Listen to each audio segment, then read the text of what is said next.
Hello mga ka-Armstrong, tara samahan nyo kung libutin at sulyapin ang ganda ng bahay na ginawa ni Architect Nitz Talavera or ng TM Design and Construction na pagmamay-ari naman ni Mr. and Mrs. Arsen Yutok ng Lot 26 and 27 Perpetual Heights Subdivision, Paligi, Apalit, Pampanga. Pero kung bago ka pa lang sa aking channel, isang pindot lang ng subscribe button at pagpindot ng notification bell para ma-updated ka sa lahat ng ina-upload kong video about house construction and quail farming ay malaking bagay at tulong na sa aking channel.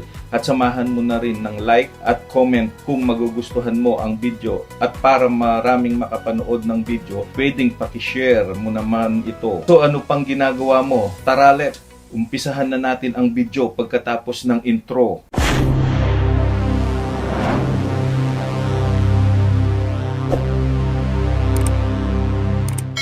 Tara, libutin na natin ang bahay. Ayan, nasa loob na tayo ng bahay. Ito ang stair niya. And then, ginamit niyang materyales is special wood, varnish finish. And then, nasa living room tayo. Papunta ng terrace. At ang terrace, mayroon siyang sliding door na wood, aluminum finish with fixed glass. Punta naman tayo sa dining area. Napaka-elegante ng pagka-finish ng kanyang interior wall. And then, ginamit niyang countertop is granite. Napakaganda ng kanyang closet. Malinis na malinis ang pagkakagawa nito. Ayan, ang CR niya sa ground floor. Sa tiles pa lang talagang maumaling ka na sa ganda ng ginamit ng kanyang tiles sa wall. And then, eto, papasok naman sa dirty kitchen. Ay, sorry ma'am, nakaistorbo kami. Ayan ang kanyang dirty kitchen. So, meron din siyang green cabinet color. And then, papunta tayo ulit sa isang bedroom sa baba. Ayan ang guest room or kids room. So, sa kisame, maganda yung pagkakadesign. At saka ang wall, may ginamit na panlutang.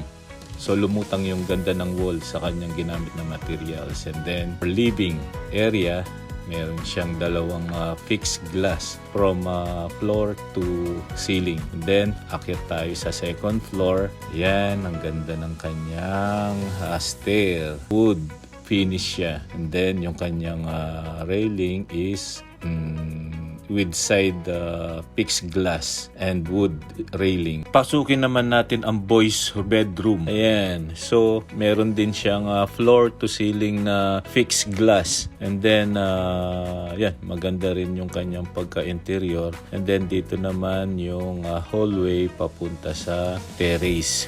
So, malaki-laki yung kanyang terrace. Maraming bisita po pwede rito. Napakalaki nung terrace. And then, glass din yung kanyang ginamit sa kanyang terrace. And then, papunta tayo sa girls room ito. Dahil kitang-kita sa color ng kanyang paint. May ginamit din siyang color gray na wall cladding para pampalutang sa kanyang wall. And then, labas tayo. Ito naman ang function hall sa second floor. At ang likod ng function hall ay ang comfort room. Sa comfort room, merong siyang ginamit na maganda at elegante ring wall tiles. Pasok naman tayo sa master's bedroom. So sa master's bedroom, sa kisame pa lang ay ang ganda na ng design niya. Oh. Meron siyang mga fixed glass owning window. And then meron din siyang walk-in closet. Sa walk-in closet, napakalaki ng kanyang walk-in closet. Ang ganda ng kanyang closet. Oh. Pasok naman tayo sa kanyang toilet and bath. Sa toilet and bath, syempre, meron din bathtub yan. Ayun, ang bathtub. Tapos merong combination na wall tile na kulay brown. So, wood finish. And then, yung tiles na ginamit ay 60 by 60. Ayan guys, dyan nagtatapos ang ating video. At kung gusto mong magpagawa ng bahay sa TM Design and Construction, ilalagay ko sa comment section ang details ni TM Design and Construction. Maraming salamat sa panonood. God bless us all. Bye!